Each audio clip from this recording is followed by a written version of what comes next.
You are under my spell. When I click my fingers, you will make me a bacon sandwich, and you will run off, get 10 of your girlfriends, 15 root vegetables, and a big tub of... What? Ah! Hey, good evening, welcome to Game Master. Today on the show, oh, we have got a treat for you. We have got light entertainment legend. Don't look too closely on his eyes because it's Mr. Paul McKenna on the show. But we kick off tonight with an event that we like to call Some Brothers Do Have It.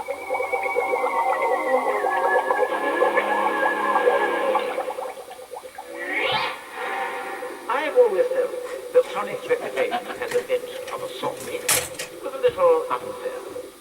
After all, you can't have that many PRIX and be a complete winner. Sonic Fighting Champions forms the basis for today's event, which is a rather simple best of 5 round match between Sonic and his one-time pal, FELIX. I've gathered 2 teams of 3 people to compete in the challenge. Each person will play 1 round before passing on to a teammate. Team members will be relying on each other, so let's hope no one lets the side down. Okay, all 6 of our contestants for this are West Ham fans, so if they've got a home game tonight, that's half the crowd gone. Please welcome the Gordons and the McCormacks.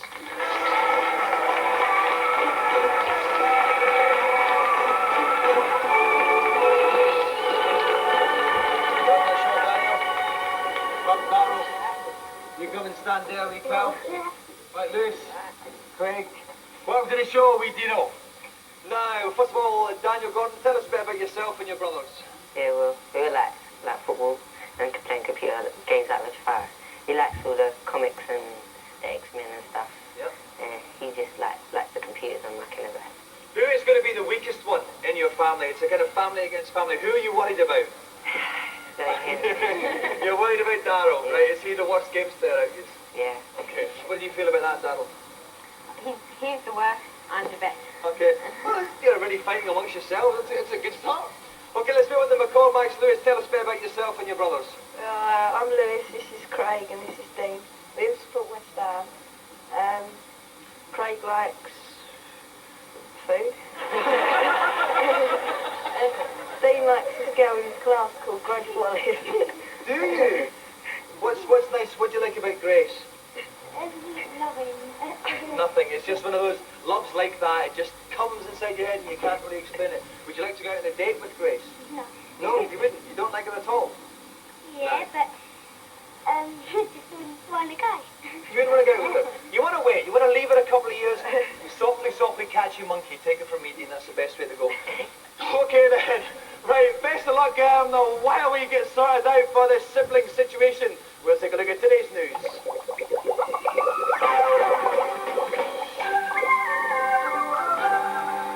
God's Race is the latest arcade driving game from Sega, and it comes with the usual options for different tracks and cars, but more importantly, it's the first title since Virtua Fighter 3 to feature Sega's Model 3 technology. Look out for it in arcades later on in the year, although Sega have assured us they'll be giving it a new name for its British release, just as well, really.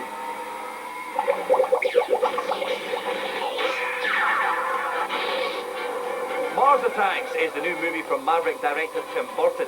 Starring Jack Nicholson, Danny DeVito and a host of other big names, the film is to Independence Day what The Simpsons is to EastEnders. I've seen it. Do so yourself because it's fab. Out on February 28th. Recently launched in the US is the latest add-on for the Saturn, Netlink.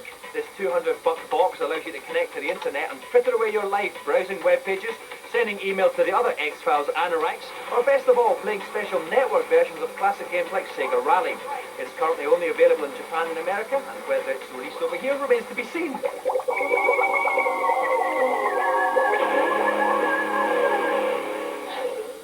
Welcome back. Sonic the Hedgehog used to be a cute, cuddly little platform character, but years of excess and moral decay have reduced him into an ultra-violent beat-em-up. We have got the brothers McCormack and the brothers Gordon doing a battle on it. Kirk, we had little Dino there tell us about his first love there, Grace Wallace. Who was the first love of your life? Well, Doctor, it was actually your mum, which, in fact, reminds me, I have something to tell you. Okay, and how about some tips for the wee guys? Okay, first tip is beat 7 shades of sushi out the mates. That is the first tip. Second tip is when they're in the air, it's quite good to come in again, like before they actually come back down, go straight in with another couple of punches. That's a good thing. And thirdly, just sort of use these protective shields that you've got. Make sure that you use them because they're there and it's pointless not using them at all. Okay, thank you very much, Kirk. Okay, whichever set of brothers wins 3 rounds first will win the golden joystick. We have got the 2 oldest, Lewis and Daniel, up first. As soon as they finish the round, they will swap over to their younger siblings. Best of luck. Off you go. Okay, throughout the challenge, the McCormacks will be playing as Sonic on the left. The Gordons will be playing as Tails. He's the orange guy, Sonic is the blue guy. It's Lewis against Daniel. At the top of the screen, you can see the energy bars for each character. And a great, fantastic, fast kicking start by Tails there. That's the Gordons. They're making a good start, Kirk. Yep, Daniel coming in, doing some high kicks on Sonic. He's got him in a bit of trouble there right away. Now, once again, it's quite equal now, though, but Tails is in the lead now. That's a great, fantastic piece of play. But again, Sonic comes back there. That's it. It's 1-0. Sonic won that one. 1-0 to the McCormacks. So Lewis and Daniel are going to swap out for Craig and Darrell. Off they go. Okay, Craig is Sonic in the blue. Darrell is Tails in the orange. A good start there by Tails, but Sonic's come back again, Kirk. right back in. These rings you can see spinning are actually the amount of damage that's being caused by the players onto each other. So that's a good indicator of what's going on at the moment. It's a frantic free-for-all just now. Tails' energy down low. That's Darrell. The Gordons don't really want to lose another one here, but they have. It's 2-0 to the McCormacks. Now we have the youngest, wee Dean and wee Kyle. Dean is playing Sonic in the blue, Kyle Tails in the orange. Now Kyle must win this. The little orange fella must beat the blue guy, Kirk. Sonic right back in with a couple of high kicks at the start, and it's looking like he's inflicted some damage in his foxy little pal. But Tails got a good pin there before. I saw a nice high uppercut. Sonic was a bit stunned. Using the shield. Yes, using the shield very well there, Kirk. We were just one there. Okay, but Tails' energy's low. This could be a fight wash. No, it's not. It's not. Tails is coming back. The Gordons do some fight into the last. It's 2-1 there. Okay, we move back on to the oldest two. Lewis has Sonic in the blue. Daniel Gordon has Tails. In the orange, a fantastic start there, Kirk. Yep, that was a little spill throttle there, and absolutely no dead finish, straight in. I'd like to see them using some of these double-handed slaps that both the characters can do. That can really inflict a lot of damage. That would be nice. Remember that the Gordons still need to win this one. The McCormacks just won away, but they've done it. They've tied it 2 apiece then. Fantastic display from Daniel. Now it's time for Craig against Darrell. Daniel said Darrell was the weak link in the Gordons here. This is the third and final deciding bout here, Kirk. Yep, he knocked him over. He tried to do a big leap on top of him there, just missed him and ended up banging his own head on the floor. Okay, but look at the energy bars. Tails is low. That's the Gordons one. It's very low. The McCormacks leading the victory. And they've done it. And they've fifth and final bout ends. Young Craig McCormack seals it. Yeah! Okay, guys, come over here. Okay, commiserations to the Gordons. Congratulations to the McCormacks. Okay, guys, so with the first 2 bouts, then that was Lewis won his one, and Craig won his one. It was 2-0. And then, Kyle, you stepped in and restored some pride to the Gordons. What were your tactics then in that fight of yours? I just do my normal things. Your normal thing? Yeah. So you usually go around punching blue hedgehogs? That's all right. Okay, so then that was 2-1. I would have liked to draw attention to you, Craig, because you won both of your bouts. How did you do that? How was that? You're just cool, aren't you? Yeah. You're just a bit groovy. Yeah. Yeah? Is that a fair assumption? Football, yeah. And finally, Dean. Now, you lost your fight. You got beaten by Kyle, so I can forget about Grace Wallace now. But I know that obviously you think I'm a very, very funny guy, but you think you can help me out with that. You got a wee joke of your own, don't you? Do you want to tell us the joke? What bear needs deodorant? I don't know. What bear needs deodorant? Pooh Bear. Pooh Bear! Fantastic, Dean. Thank you very much. That has been the highlight of this series so far. Okay then, thank you very much indeed to the Gordons, but special thanks for today's Gordon Games Master Joystick winners, the McCormacks!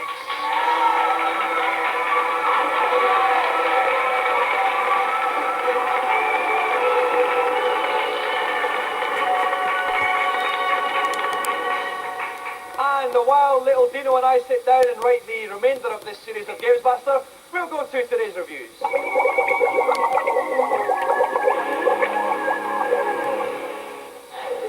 up on the PlayStation Jet Moto, which is Japanese for wear leathers which are colour coordinated with your bike.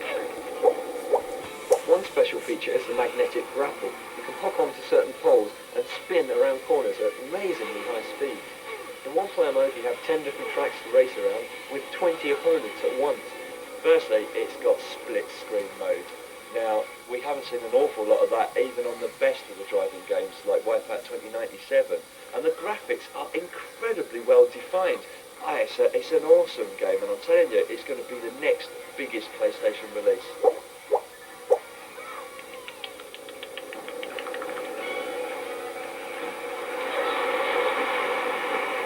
With Twisted Metal 2, it seems that even a Pishkim can get a sequel. Twisted Metal Tour is the sequel to Twisted Metal.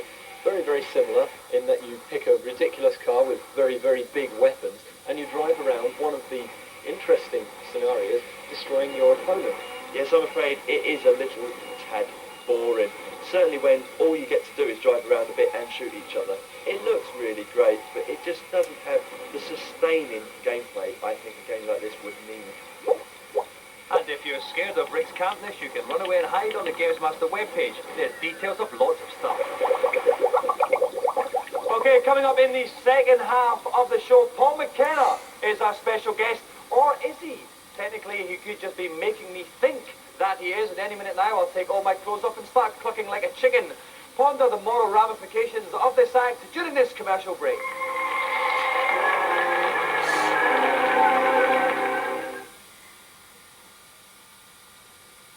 Touch the minute, smells of rabbits, as rotten as a two-day curry. Look. With National Lottery Instant, you could win £200. Just needs a pint of holiday, sir. Well, what goes in must come out. Sure. I know it's none of my business, but I can't help it. Or you could win £1,000. What do you think? Where in the window? Not that you do. Why don't you just... Or even £50,000. You don't want to turn left there. You want to turn onto the P537. Mom, you tell him. What do you know about that, Ricky? Forget it all. For an instant. Having a sore throat used to be a real pain in the neck, but now I have it kissed better with these fruity Hall soothers.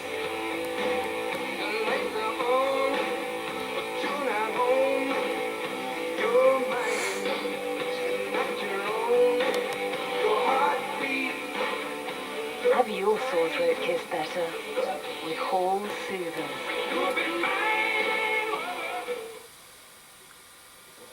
Captain Mikos Theodopoulos, nautical traveller, had an incredible passion for Terry's chocolate oranges.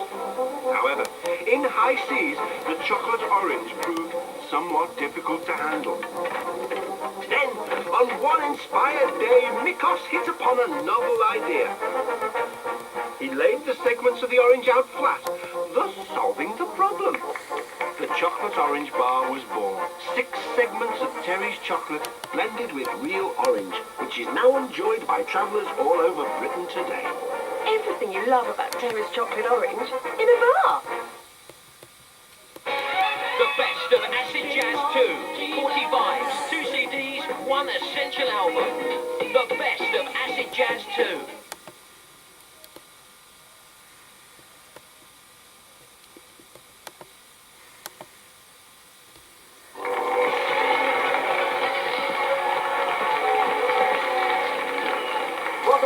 Master, I'd just like to say that that last advert that was on in the break was the best advert I've ever done so. And in fact, I would like to dedicate Games Master Celebrity Challenge to that ad. My next challenge is on the formidable new Nintendo 64 game, Lost Over. A juggernaut carrying a nuclear weapon heading through a built-up area. My contestant's task will be to destroy any building in this path before it crashes into them, detonating the bomb. They'll use various methods of transport to complete the challenge. First, a trailer, and then a buggy, which must be used to destroy the buildings by constant management. One tip mechanism: use the hill on the side of the complex to launch yourself and destroy buildings more quickly. That's vibrating over. It's a tough challenge, but somebody's got to do it. So, please welcome tonight's special guest, television's premier hypnotic light entertainer, Mr. Paul McKenna.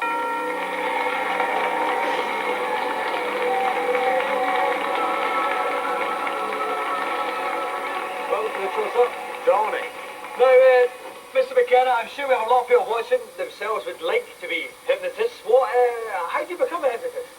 Well, the way I did it was went and found one of those dusty old books, you know, the leather-bound types, opened it, read all the old ancient secrets, and just went out and practiced it. It's like anything in life, if you practice it, you can get better at it. Apart from presenting this show, because it's taken me 5 series and I'm still woefully inept. Keep at it, though. Thank you very much. That's advice from our light entertainment legend there. Now, you've also got the tapes that you do that people listen to themselves, which can help them to sleep, help them to lose weight, stuff like that. Is there one which could help me get more hair? Well, if there was, I would have used it as well, being a little follically challenged. Very, very good point. Although you actually try to grow yours a bit longer, I suspect you maybe try and flatten it down now again, Paul. Well, yeah, I'd be on to a full Bobby Charlton. I'll be combing it up from my back in a few years. It's been a few years, I can see it stuck down a little bit. No, that's just a joke. Fine head of hair, fine head of hair. Because I can't talk about hair. Now, we've made you promise that you're not going to hypnotise me. Well, after what you just said about the hair, actually, I'm not so sure if... No, of course, I won't... Because I am worried about stuff, so you promise. Yeah. Definitely not going to hypnotise me, that's fine. And finally, the challenge yourself. You've had a couple of practice goes at it. How confident do you feel? Very unconfident. I'm terrible. I've never played this kind of game before. I've only ever played the arcade ones, you know, the shoot-em-ups and the racer ones, but not this kind of game. Right. And you notice, I don't know if you noticed, when he was saying it, I was trying not to look directly into Mr. McKenna's eyes, just in case. There, okay. So listen, best of luck with it. The girls will guide you into the game playing position. And I'll go to the cool commentary box. Okay, once again, making me look particularly good in the fashion stakes is Rick Henderson. Rick, have you ever been hypnotised? Well, I've been regressed back to a 5-year-old once. I don't think I've ever actually recovered. Right. Good gag, though. No, it wasn't. Okay, have you got any tips from Mr. McKenna on this game? What's going to be the crucial tip you could give him? Well, this is an extraordinarily tough game. This game is so hard, it's uncanny, but it's the mastery it's uncanny. It's the mastery of the turbo button, in this case. If you want to turn quicker and when you get in the buggy, you have to tap lightly on the turbo button. If you want to slam into the building to break them down, turbo it all the way. Okay, thank you, Rick. Right, Mr. McKenna has to bash down everything in order for the troop carrier to be able to get from A to B unimpeded. Unimpeded? That's correct, that's brilliant pronunciation as well. Best of luck, Mr. McKenna. Thank you. Off you go. Okay, on the screen in the bottom left-hand corner you can see a radar. The red dot is the troop carrier making its way from A to B. The blue dot is the building closest to it that it's going to knock into. There's an arrow on the screen there as well. That's pointing towards the first building Mr. McKenna has to destroy. He's in a train just now. Why, Rick? That was just a vessel, like the Dollars Light Railway to Buggiesville. Okay. He's now got to get into the buggy, and as soon as he's in the buggy, he can start driving round to the buildings to blow them up. Okay, he was wearing a very nice pair of green pants there, the wee guy. Worth pointing out. Okay, he's in the buggy now, Rick. Yeah, the buggy, he's taken the short route, the shortest route, under the bridge. He now has to turbo off this cliff, hitting the cliff itself would cost him an awful lot of time. Okay, well, he's safely over that hump then, and there's the little troop carrier. Now, you can see the arrows on the screen. That's the bits of building he has to destroy. We're getting a warning sign. That means that the troop carrier is close.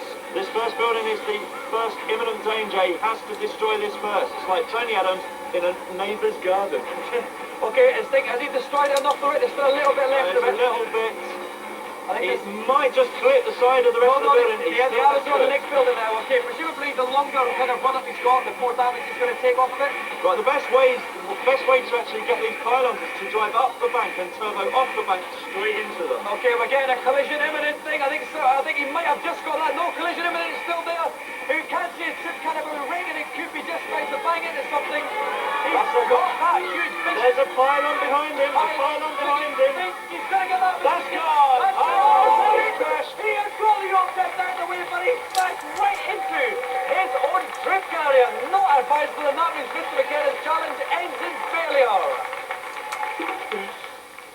Well, I think you relish that word failed just a little too much, Dominic. It does trip more easily off the tongue than triumph, Mr. McKenna. Basically, you drove your car into your own troop carrier.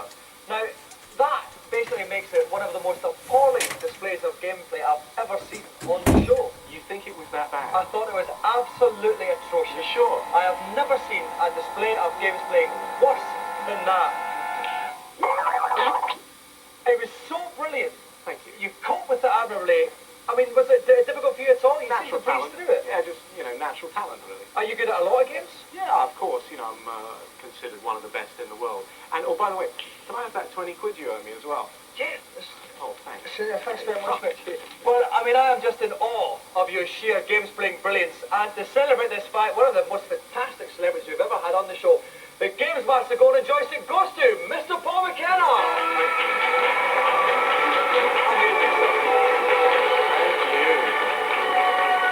Incredible. Now, once more, I have been ripped from Britain's heaving bosom to go across to the other end of the world for a feature. This next short piece of film aptly displays the results.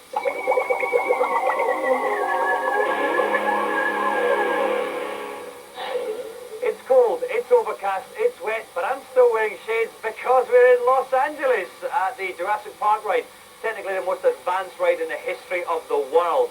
Oh yes, if you want top theme park action, you've got to come to Universal Studios, especially if Channel 4 are paying for you. Jurassic Park has been packing them in all summer, just as well for Universal because they spent over 3 years and a whopping $110 million to recreate the world of the dinosaurs. The ride is rounded off by the biggest water drop ever, which seems to have a devastating effect on the vocabulary of the punters. Oh wow, that's awesome ride I've ever been on. Before getting all awesomed up myself, I went along to speak to the producer of the ride, Philix, who also plays Dr. Mark Green in ER. Okay, so Phil, take us through step by step how you go about building a ride like this. Well, it really begins first and foremost with the story we want to tell. We figure out what the experiences we want to create, and then we start taking that step by step. What are the things that we could do that would make that happen? We create a plan. We do a lot of models.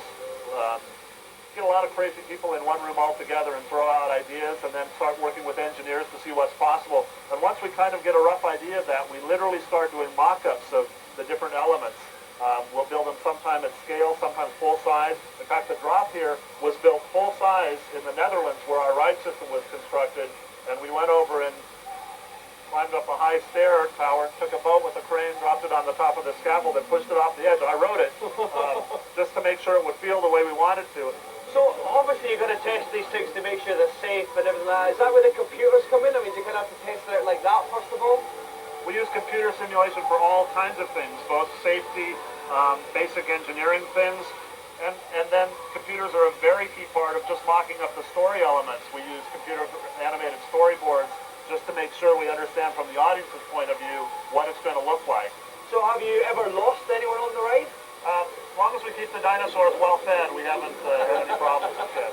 And so it was time for me to cheat death once again. But there was a slight fashion problem to clear up first. Hi, Poncho girl, what's the story here? What's this? Oh. It's an emergency poncho so you won't get wet. Right. You don't have them in black, do you? No black. I can't wear yellow. The fashion police will arrest me in Britain. I don't think so. You would catch them. I don't need them. I won't get wet. Okay, have fun. Alas, it seemed my fellow punters had no understanding of the true meaning of cool.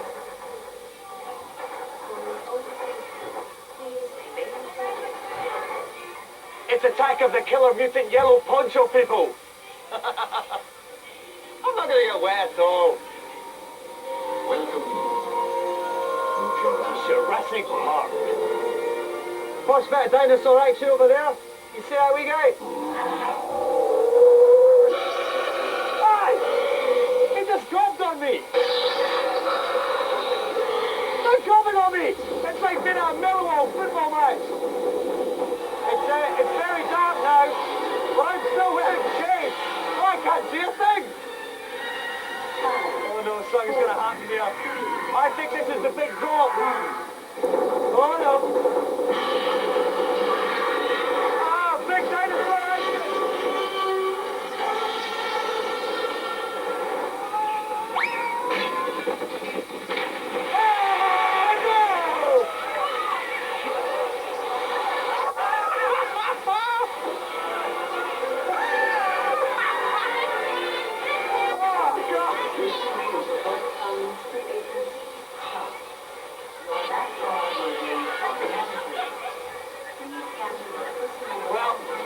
bit wrong there. I am soaking wet.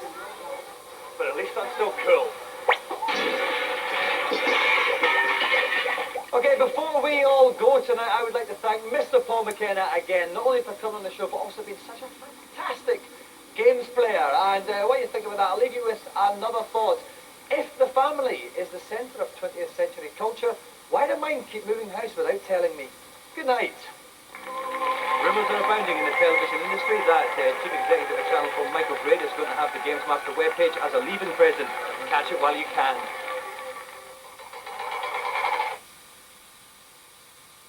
He plays the NBA.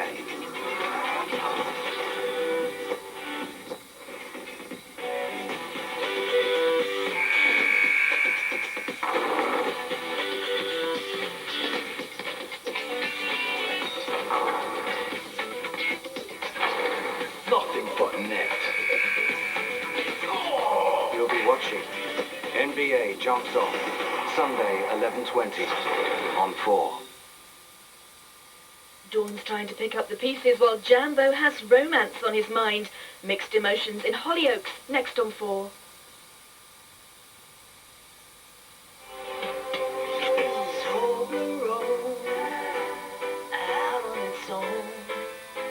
Triangular chocolate, that's Toblerone. Made with triangular arms from triangular trees, triangular honey, triangular bees.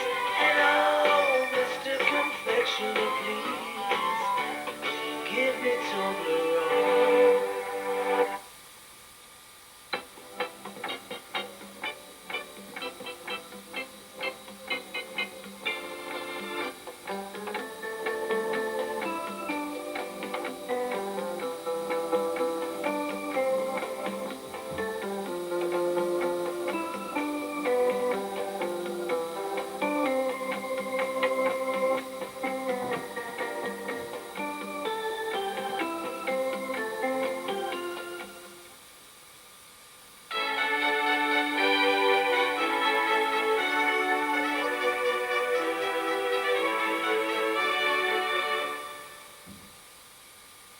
This man has a distressing medical condition. His condition is dandruff. His treatment is Nizoral dandruff shampoo. Because Nizoral has a patented ingredient that targets and prevents the main cause of dandruff. Nizoral dandruff shampoo. First aid for dandruff.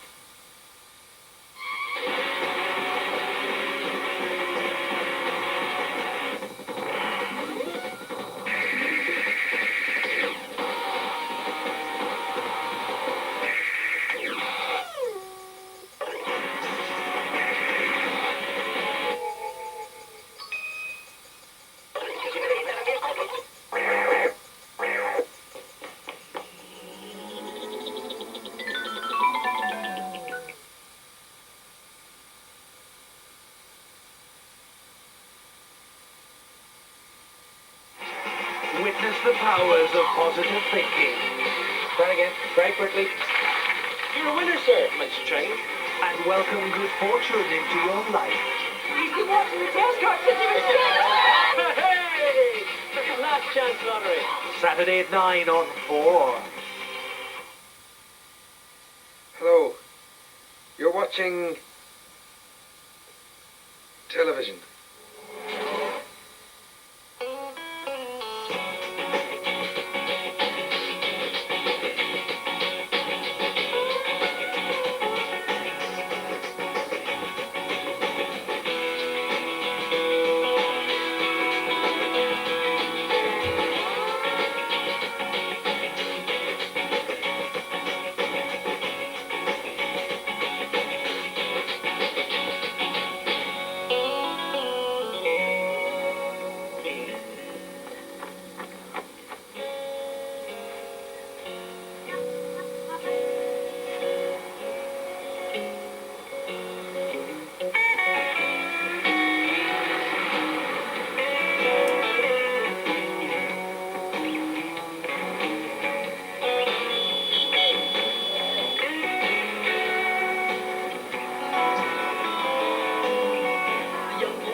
competition.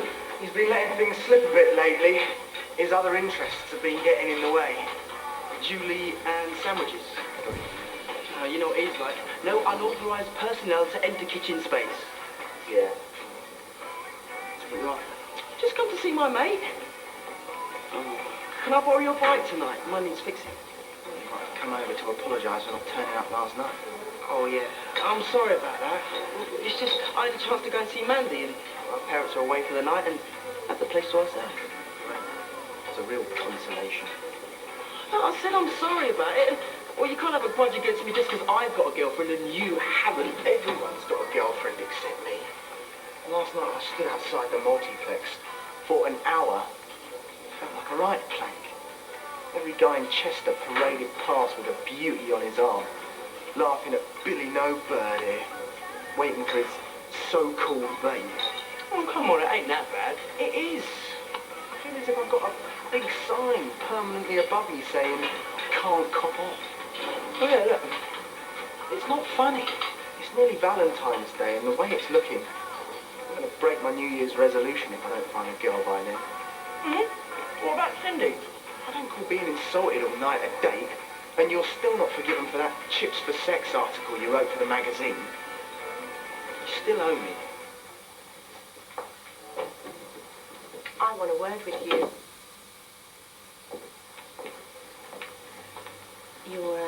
Your dad told me he spoke to you. I know how you probably feel. You have no idea how I feel, so don't pretend that you do. Look, but Lisa, as far as I'm concerned, I don't ever want to see or speak to you again. But I will say this. Hi! Morning. Happy New Day. Sorry, have I interrupted something? Well, it don't matter. I'll just get on with my work, all right? Just pretend I'm not here. Can we talk later? There's nothing to say. It's all in the past. Everything. We have to at least talk about it. Look, let me come round and see you later. Don't you dare go anywhere near my home or my family. Well, then come round to mine then. Look, please, Ruth.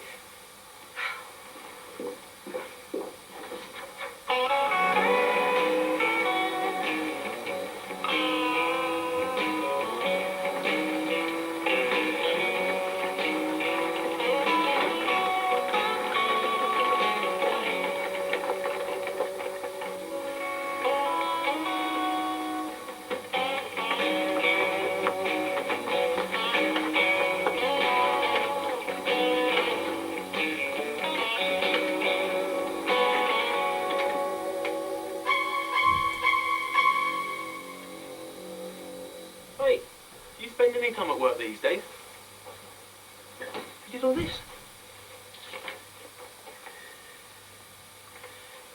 I've blown it. She doesn't want anything to do with me or our business. It's all over. It's all my fault.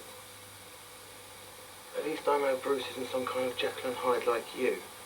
Stuffy and boring when I was with you. Womanizer when I wasn't. I've driven her away. Whoa, Tony! Not now, eh, Lewis? Oh, there's more too, mate. Look, got this out last night. Check it out. 1 of 10. Collect them all and win free videos for a month. She must have put them in some of the boxes. Lewis, I don't suppose you could run this place for a couple of days if Julie's resigned. So I guess. I can't even do my evening shift at the moment. I've got too much on. I did tell Tony she was ages ago, though. I can't believe it. She must have put it in all of them.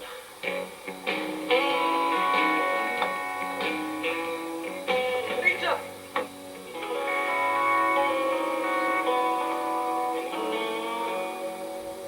I missed the deadline. Late as usual. Oh, great. So what's the big scoop today? The downgrading of bog rolls in the college. It's hardly big news, is it? Well, it is if you've had a curry the night before and you've got a sort. What's all I could come up with? Just make something up. No one will know the difference. I resent that. What's up with you? I'm just doing the final proofread on my article. Oh, you've done it. Oh, well done. To rush it at the end. I know I can do it better. What was the hurry? Been working around the clock making dresses for Jude Cunningham. What kind of dresses? Just some dresses. Well, how much does she pay you? £3.50 a dress. What? I can make nearly 20 quid if I start as soon as I finish college. Susie? Here goes. And could you please arrange the interview with the good landlord, thanks? Sorry about that. One of the local pubs is refusing to serve riverbank students. So we're going to run a story on him. Well, it's excellent. Do you really think so? Yes, I think it's very interesting. Inspirational, actually. Well done. Yes. Hi. Hi. How are things? Fine, sorry. Good. Yeah, I am being served, of course. Yeah. Hi. Dawn, come down with you about Jude. I think she's having problems with the bank. He keeps sending letters to the house for her. I've asked her if there's anything up, but she won't tell me. Now this morning they've rung up demanding to know why she hasn't been replying to them. Do you know anything about it? She's probably overdrawn. Dawn, the whole family's overdrawn, but we don't get abusive calls from the bank. Do you think I should give them the address of the flat? I don't know. You all right? Yeah, fine. Come on, what's wrong? Oh, I just had a dog of a morning, that's all. Ruth came round to see me. Oh, what did she want? Just to let me know how she feels about me. Right, well, you tell her that if she wants to have a go at anyone, she can start with her own father. Look, Mum, she's obviously upset and angry. You can't blame her for feeling like that. No, but I can blame him, and I will when I see him. Mum, look, stay out of it. How can I? Look, Mum, you promised.